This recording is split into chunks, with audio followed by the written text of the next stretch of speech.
CNN, Salt Lake City police apologized Friday for arresting a nurse who, citing hospital policy, refused to let officers draw blood from an unconscious crash victim.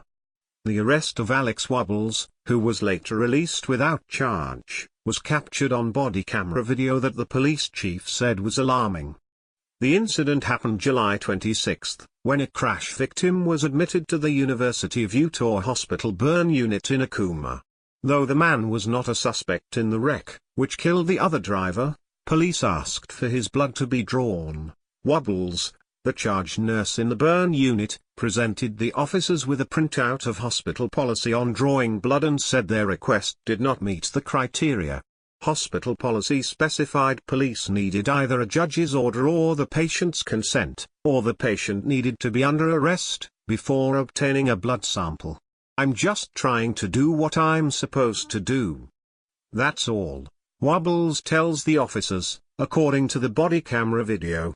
Wobbles' attorney, Cara Porter, said Friday the University and Salt Lake City police had agreed to the policy more than a year ago and the officers here appeared to be unaware of it. "There's no dispute that the blood draw policy was jointly prepared and in effect for quite some time," Porter told CNN. After Wobbles refuses, the video shows Salt Lake Police Det. Jeff Payne walk quickly over to Wobbles, who backs away as he says, "Oh, please, we're done here. We're done. We're done." Wobbles shrieks as Payne forces her out the door toward a police car. She screams for him to stop, saying, "I've done nothing wrong. I've done nothing wrong. Why is this happening? This is crazy." She asks out loud why the officer is so angry. "I was alarmed by what I saw in the video with our officer and Ms. Wobbles," Salt Lake City Police Chief Mike Brown said in a news conference Friday. "I am sad at the rift this has caused between law enforcement and the nurses we work so closely with."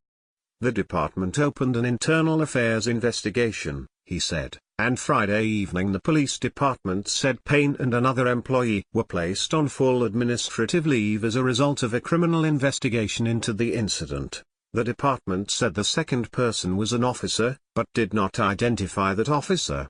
In a police report, Payne said that when he arrived to the hospital, Wobbles said he needed to get permission from the hospital administrators.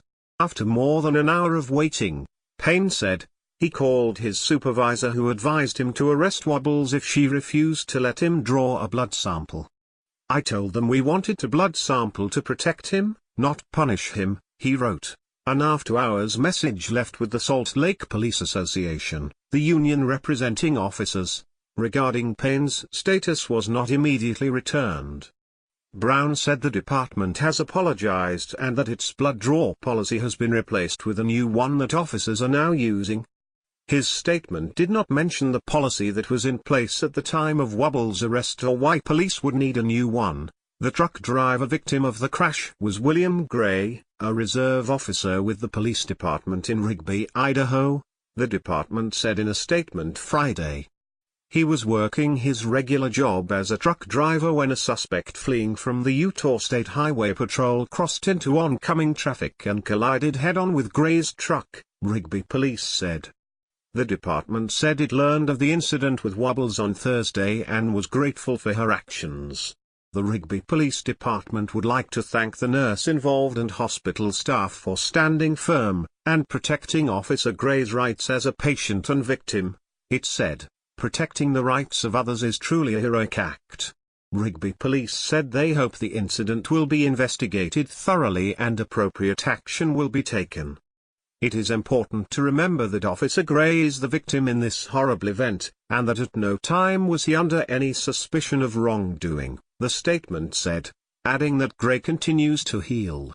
Since the incident, Wobbles and her attorney said they have met with the city and police department to encourage them to re-educate their officers about the policy. But Porter said they were not encouraged by their discussions with the University of Utah Police and the Department of Public Safety, which provides security for the hospital. Officers from both departments were present for the arrest and did nothing to stop it, she said. Wobbles said the lack of forward progress they felt in those meetings spurred them to come forward this week with the body camera footage.